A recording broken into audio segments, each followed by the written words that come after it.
The U.S. Navy says the two tankers have been damaged in an incident near the Strait of Hormuz. Now, the operator of one of the ships, which was sailing from Saudi to Singapore, described the incident as a suspected attack while crude prices jumped on the news. So let's head straight to the region and speak to Bloomberg's Anthony Dipaola. Anthony, what do we actually know so far?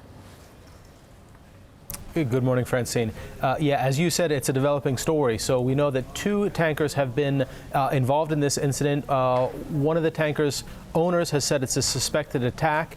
We are hearing various reports of how it may have happened. We don't have any confirmation yet.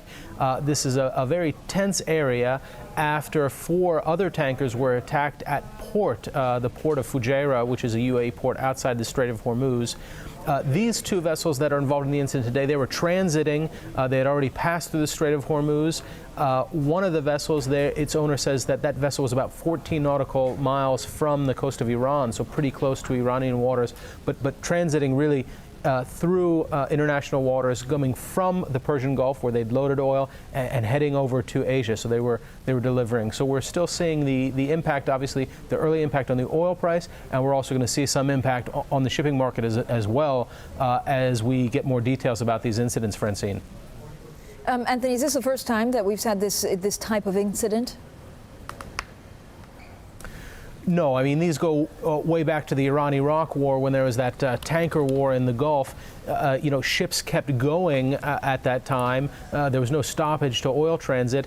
We've seen those fears reawakened every time that Iran does rattle the saber of saying we could close the Strait of Hormuz if you restrict our oil, if you don't lift sanctions. We've got the attacks on those other four tankers that I mentioned just a couple weeks ago. They were at port in the UAE. They were hit. We don't know what or who caused that yet. The UAE authorities said that was sabotage. It was probably caused by a state actor. U.S. officials have pointed the finger at Iran. The Saudis have pointed the finger at Iran. This is a really tense period because we've had just these recent attacks. We had drone attacks on a Saudi oil pipeline just days after the tanker attack, and now we've got this incident, which seems to be an attack. The owners are saying it's an attack, and so that's just going to add flame to those fires here of tension in the Gulf.